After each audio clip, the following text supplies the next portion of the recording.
Buongiorno e bentrovati. Una domanda ricorrente che mi è stata fatta è quella relativa al comportamento che hanno alcuni cavalli che sono orfani, cioè cavalli adulti che si comportano in una maniera, diciamo, non proprio come dovrebbero fare e che poi dopo si scopre, oppure si sa fin dall'inizio, che sono cavalli che sono stati allevati da persone, quindi sono nati, poi hanno perso la madre e di conseguenza poi sono stati allevati da persone. Il comportamento anomalo è un comportamento abbastanza ricorrente in queste tipologie di cavalli. Per rispondere a questa domanda ho fatto tutta una serie di ricerche basandomi appunto su ricerche scientifiche fatte principalmente da veterinari, ricercatori e allevatori. Ho fatto queste ricerche perché chiaramente la mia esperienza è limitata in tal senso. Tengo a precisare che a qualcheduno magari che mi sta ascoltando in questo momento e che gli è capitato di allevare un puledro orfano, tengo a precisare che non si può fare riferimento alla nostra esperienza quando è basata su un singolo soggetto. Per cui se a qualcuno di voi gli viene da dire ma io ho fatto a questa maniera e ho risolto, io ho fatto a quest'altra maniera e è venuto su bene, eccetera, eccetera, non sono esempi da prendere in considerazione, perché un'esperienza si può dire tale quando è stata reiterata, è stata ripetuta tante e tante volte. È per questo che mi sono basato su ricerche scientifiche e esperienze fatte da allevatori che hanno potuto appunto verificare tutta una serie di situazioni per più di una volta. Comunque tutto il materiale che mi sono letto lo trovate qui sotto nel link che vi metto in descrizione, così poi magari ve lo potete leggere anche per conto vostro e trarre le vostre conclusioni. Quello che vi faccio io è l'opinione che mi sono fatto basandomi sulla mia esperienza personale e appunto su queste informazioni che ho preso un po' in giro. Ma questo lo vediamo tra un attimo, dopo la sigla.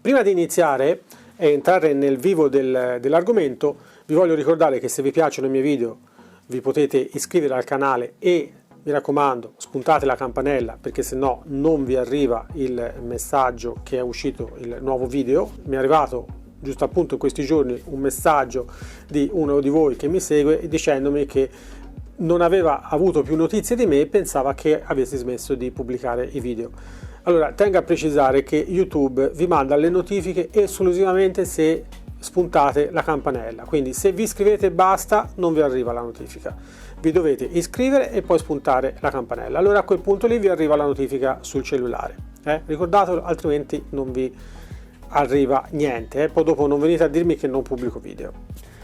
E ovviamente vi ricordo anche che se invece volete supportare il canale in modo da farlo sopravvivere e fare in modo che io porti sempre più materiale all'interno di questo posto, potete anche abbonarvi. Avete due categorie di abbonamento, la seconda categoria vi permette di accedere a dei contenuti speciali che pubblico ogni 15 giorni. Ma adesso entriamo un pochino nel merito. Per cercare di capire come mai certi comportamenti sono anomali in un puledro nato e cresciuto come orfano, bisogna prima di tutto cercare di analizzare qual è il comportamento normale, cioè qual è la progressione normale di crescita di un puledro, cioè cosa accade subito dopo nato, nei primi mesi di vita e così via, in modo che possiamo andare a capire quali sono le sue necessità e per quale motivo noi non riusciamo a dargli quel tipo di informazione e quel tipo di ambiente di cui lui avrebbe bisogno. Il puledro nella sua crescita attraversa 3 stadi che sono appunto di durata diversa. Nel primo stadio, chiamato della dipendenza, Il puledro non si stacca praticamente mai dalla mamma, sta al 99% del tempo a non più di 5 metri dalla mamma. L'attività di gioco è minima e passa la stragrande maggioranza del tempo a dormire ai piedi della mamma o, come avrete sicuramente potuto vedere, dentro il fieno, cioè la mamma mangia il fieno e il puledrino sta all'interno del fieno, sopra, dentro, comunque sempre in prossimità della mamma. L'attività di gioco, come si diceva, è minima e spesso è semplicemente il giocare con alcune parti della mamma, che possono essere ad esempio le orecchie, la coda e le gambe, gli passa sotto la pancia. Comunque sono cose che sicuramente molti di voi avranno potuto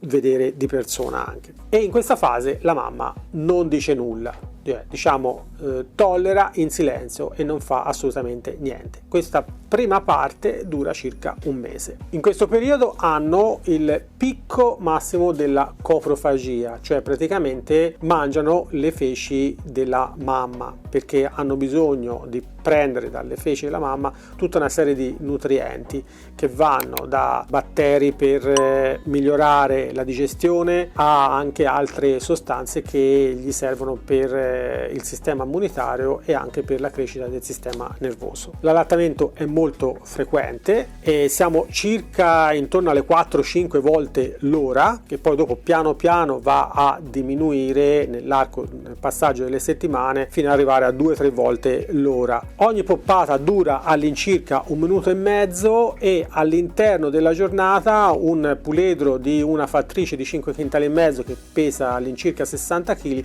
arriva a, non subito, inizia con 15 litri al giorno fino poi piano piano, aumentando all'incirca di 1 litro la settimana, arriva fino a bere 20 litri al giorno. Già in questo primo stadio ci rendiamo conto di quanto è importante per il puledro stare insieme ad un suo simile, no? Proprio per il contatto sociale, per il fatto che ha bisogno di questa presenza continua. La cosa migliore sarebbe potergli dare una fattrice sostituta, no? Ma è veramente complicato e difficile riuscire a trovare una fattrice che gli è morto il puledro e mettere sotto un nuovo puledro, oppure una fattrice che sia particolarmente brava da accettare questo nuovo puledro come suo figlio. In alcuni allevamenti vengono selezionate apposta delle fattrici che sono particolarmente di indole buona e vengono tenute apposta nell'allevamento per eventuali problemi di questo genere, quindi poter dare immediatamente al puledro una sostituzione della madre. C'è da dire che la pratica di far avvicinare una fattrice sostituta ad un puledro è una pratica un po' particolare, che non può essere fatta così da sprovveduti, ma c'è proprio una procedura da seguire, per cui ecco, diciamo, non è una cosa che si può fare così sotto gamba. Bisogna essere preparati per farla, perché può essere ovviamente molto pericoloso per il puledro, che chiaramente insomma, un calcio a quell'età lì crea dei danni notevoli. Nello stadio numero 2, che è chiamato della socializzazione e che va dal secondo al terzo mese, invece il puledro comincia a allontanarsi dalla madre e andare un po' a esplorare lo spazio circostante, interagire con gli altri adulti del branco e, se ci sono, anche con gli altri puledri. In questa fase il gioco è abbastanza preponderante, hanno modi di giocare diversi le puledre dai puledri. Le puledre tendono più a correre, saltare, sgroppare, mentre i puledri maschi tendono a avere una modalità di gioco più simile al combattimento. Quello che fanno in questo stadio è anche un po' testare i limiti che loro possano permettersi di raggiungere durante il gioco, durante questi combattimenti simulati, nei confronti degli altri puledri che appartengono alla stessa età, quindi cioè più o meno coetanei. Questo è anche il periodo del grooming, cioè del grooming reciproco, e anche su questa parte qua sono diversi i puledri dalle puledre. Le puledre si è visto che tendono più o meno a fare grooming con tutti gli altri puledri, indifferentemente che siano maschi o che siano femmine, mentre i maschi lo fanno quasi esclusivamente con le femmine, a meno che ovviamente non ci siano solamente maschi come puledri, allora in quel caso lì lo fanno anche con maschi, però è veramente raro questa cosa qua. Poi in questo stadio possiamo anche notare un picco nel comportamento tipico dei puledri quando incontrano altri cavalli adulti, no? Quello che viene chiamato snapping, in cui il cavallo fa un movimento particolare con la bocca come atto di sottomissione nei confronti del cavallo più adulto. Siamo infine giunti allo stadio numero 3, quello che viene chiamato dell'indipendenza e che è appunto dal quarto mese in poi. In questo stadio il puledro comincia a perdere piano piano sempre più i comportamenti da puledro e acquisisce sempre di più i comportamenti da adulto. Già a 5 mesi possiamo notare che passa il 50% del tempo fuori al pascolo, considerando che un cavallo adulto invece ne passa circa il 70% del tempo a pascolare per conto suo. Di conseguenza, ecco, insomma, si vede che piano piano sta sempre più assomigliando a un cavallo adulto. In questo stadio continua comunque sempre a prendere le poppate, più o meno 2 volte l'ora prende le poppate dalla madre, anche se ovviamente in questa fase i nutrienti che la madre passa attraverso il latte al puledro sono di rilevanza minima all'interno della sua dieta. È bene ricordarsi che il puledro in natura rimane con la madre e continua a poppare dalla madre fino a che lei non lo scaccia perché partorisce il nuovo puledro. A questo punto abbiamo un quadro un pochino più completo di quelli che sono i comportamenti, di quelli che è, diciamo, la naturale progressione di vita di un puledro normale che viene partorito dalla madre e che ha la fortuna di rimanere con la madre per tutta la durata del suo sviluppo. Ma adesso facciamo un pochino il riepilogo dei problemi principali che abbiamo notato essere frequenti nei cavalli che invece sono orfani. Principalmente sono 2 problemi. Il primo problema è la perdita della dimensione della loro fly zone, cioè praticamente della zona dove loro percepiscano che c'è qualcosa di pericoloso e scappano via. Ok, quella è la fly zone. E quindi la fly zone, tanto per intendersi, è uno spazio che è intorno al cavallo. Quando arriva qualcosa di pericoloso o sentono, percepiscano qualcosa di pericoloso all'interno di questa fly zone, loro reagiscano.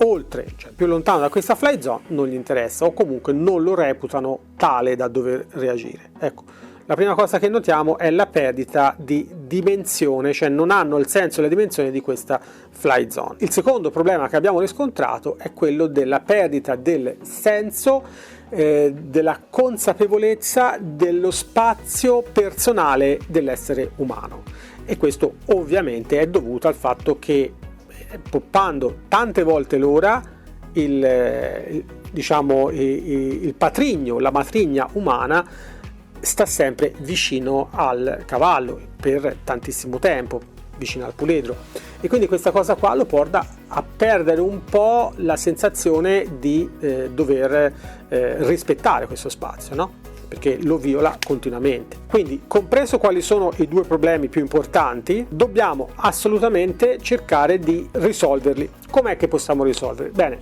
diciamo, da quello che ho rilevato un pochino da questa ricerca è che tutti sono abbastanza concordi con il fatto che il cavallo non va nutrito con il biberon. Gli va dato la possibilità, e questo sembra che nel giro già del secondo giorno siano in grado di impararlo, di bere direttamente da una ciotola o da un secchio. A questa maniera viene limitato drasticamente il tempo in cui il puledro sta tanto vicino a noi, cosa che quando noi lo nutriamo col biberon invece praticamente è appiccicato a noi, e questo non va bene. L'altra cosa che dobbiamo fare è assolutamente dargli la possibilità di stare con altri cavalli. Chiaramente questa è una cosa un pochino più delicata, però trovare ad esempio un castrone buono e mite o una fattrice o una cavalla buona e mite che possa stare il più a lungo possibile insieme al puledro gli dà comunque la possibilità di creare, di allenare queste sue competenze di socializzazione che devono essere espresse in qualche maniera, e è bene che vengano espresse nei confronti di altri cavalli. Quindi, ricapitolando, quello che noi possiamo fare, prima di tutto cercare di, come si è detto prima, farlo mangiare il più possibile fuori dal nostro spazio. La seconda cosa che possiamo fare è cominciare fin da subito tutti i giochi di cessione,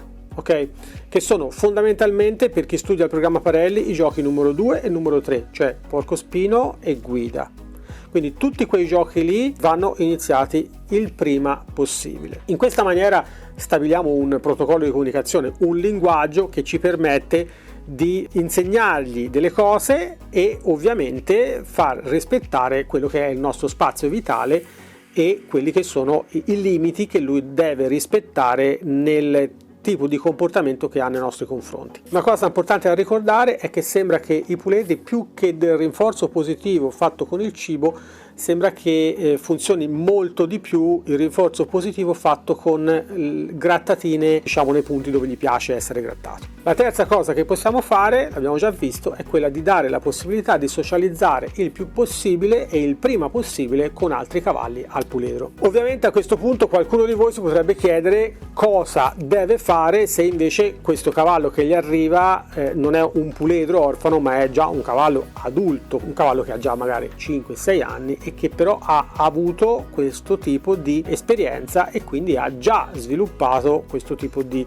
anomalie nel suo comportamento. Ebbene, il sistema è più o meno lo stesso, cioè quello che dobbiamo fare è cercare di farlo vivere il più possibile fuori in branco insieme ad altri cavalli. E poi ovviamente la stessa cosa del puledro, iniziare subito con il linguaggio delle pressioni ritmiche e delle pressioni con contatto, in modo da creare appunto come ho detto prima, un linguaggio, un protocollo di comunicazione che ci permetta di far rispettare immediatamente il nostro spazio. Quella è la prima cosa che dobbiamo insegnargli.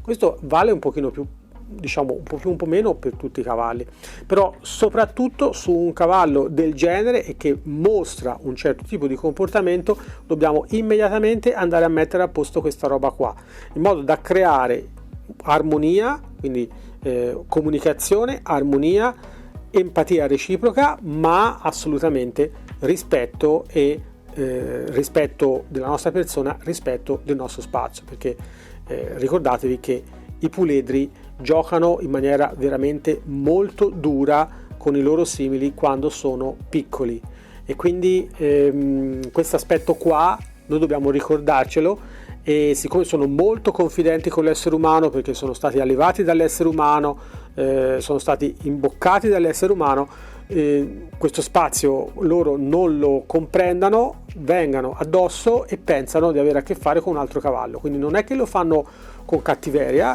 spesso e volentieri, ma lo fanno perché hanno questo tipo di approccio naturale dentro. E quando lo fanno con gli altri cavalli si fanno rispettare e gli fanno capire che non lo devono fare. Se non c'è stato nella loro vita altri cavalli che gliel'hanno insegnato, dobbiamo il prima possibile cercare di ricreare delle condizioni il più possibile naturali, in modo che loro imparino dagli altri cavalli come ci si comporta all'interno di un branco e quando hanno a che fare con noi imparino da noi che devono rispettare gli spazi, devono rispettare la nostra persona e che certe cose non le possano proprio fare né a noi né agli altri cavalli, altrimenti ci sono delle conseguenze che ovviamente, come voi sapete, si tratta semplicemente di creare scomodità e allontanare, buttare fuori dal nostro spazio il cavallo che si comporta in una maniera che noi non vogliamo. A questo punto so già la domanda che a qualcuno di voi gli viene in mente: ma se io non ho la possibilità di tenere il cavallo in branco con altri cavalli, come mi devo comportare in questo caso? Allora, mi viene da rispondere a questa domanda con un'altra domanda. È semplice, no? Cioè, se io voglio fare una torta di mele, ma non ho le mele, è chiaro che la torta di mele non mi verrà qualche cosa di diverso. La dovrò chiamare in un'altra maniera, ma non mi viene il risultato che mi aspettavo, perché manca un ingrediente fondamentale. E qui è la stessa cosa. Non possiamo pretendere di avere un puledro che ha già delle tare nel suo comportamento dovute da un'esperienza abbastanza traumatica, che è quella di rimanere orfani e comunque di essere poi allevato da un essere che non è quello naturale, che quindi noi non gli avremmo potuto dare le esperienze di cui lui aveva bisogno.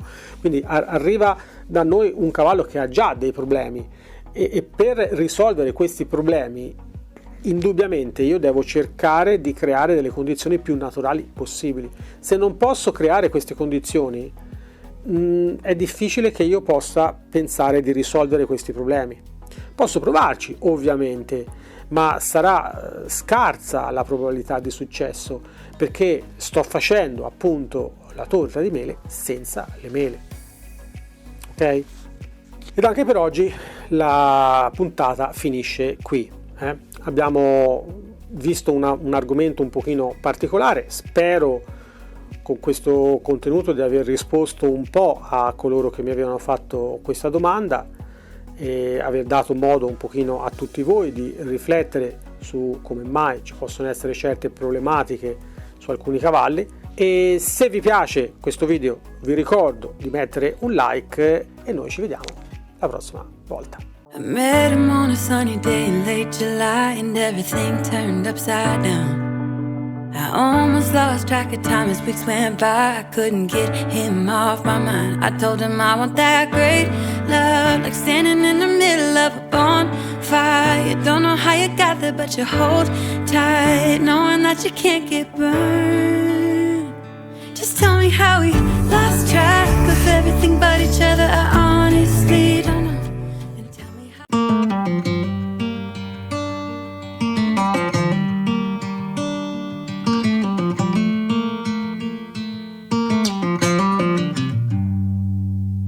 Heading back to what used to be home, passing by those little towns I know so well, stopping for gas and then I'm behind the wheel again.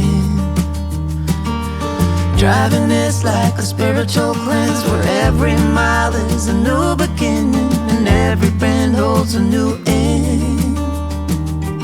Eyes on the road, don't lose control. I'm speeding fast to chase my soul.